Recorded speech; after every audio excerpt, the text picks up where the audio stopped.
Hello, it's Philip Taylor speaking from Richmond Green Chambers. This morning I'm looking at a book which has come in from Edward Elgar Publications Limited. They're a family business dealing with a specialist area for us in the legal profession anyway. That is articles and contributions at a high academic standard, looking at particular areas which are of relevant current interest. A lot of the work that they do is on competition law, and I've been reviewing quite a lot of books in that area and also in the human rights area. This book has got another fairly long mouthful of a title. It's called Private Standards and Global Governance, with a subtitle Economic, Legal and Political Perspectives, edited by a number of people. I hope I get the names right.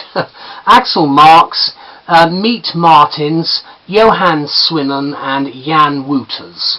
And the book has been written by published by Edward Elgar in collaboration with the Leuven Global Governance Series. And we've given it a title on the web, Private Regulation of Food, Natural Resources and Labour Conditions Assessed.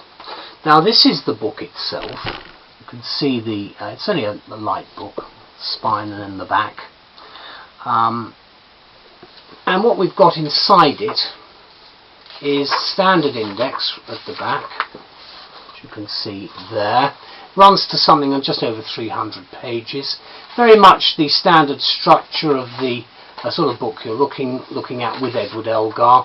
You have notes and then references, so there are no footnotes at the bottom, they're all at the back of each chapter. And what you do is you have a standard chapter structure with an introduction, subheads, and then at the end there's always a nice conclusion, which of course is always worth looking at when you're doing a bit of research to find out what the conclusion is to what they've been saying. The actual contents of the book is there, parts 1 and 2, and then part 3, private food standards. And then you've got some various figures, and then you've got tables, and then a list of the editors. And there are a lot of people involved, obviously, in this. There are contributors as well. And do read the introduction, which sets out exactly what the authors are intending to produce. What we're saying about the book, in very simple terms, in this short review, is make no mistake. This book is about the single most important matter to confront us in the second decade of the 21st century, and that is the impact of globalization. It's bound to have an effect on competition law because we're looking at over 100 different types of jurisdiction for competition law across the planet, and therefore many social scientists have discussed globalization, and some have suggested that existing multilateral and governmentally driven initiatives cannot address the global challenges of today because of the trade liberalisation which has taken place with the increase in the globalisation of individual economies. Now that's one point of view. I mean, there is the free market. We've actually been here before, I hasten to add, if you look at the history, although not in quite the same way, because we have got the whole issue of technology, and that is one area that we do have to grapple with as well.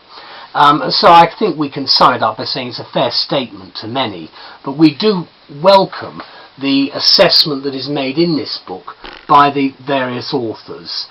It's described on the back, and I'll just read it. This truly multidisciplinary assessment of the scope and importance of private standards as a governance tool in a globalizing world will prove to be an enlightening read for a wide-ranging audience. And then it mentions who it's aimed at. I think that's exactly what they've done. I think it's not a difficult book to read either, but it's certainly relevant both for lawyers and for economists. So let me thank all the people concerned, the contributors, the editors, and of course Edward Elgar. Thank you. Bye-bye.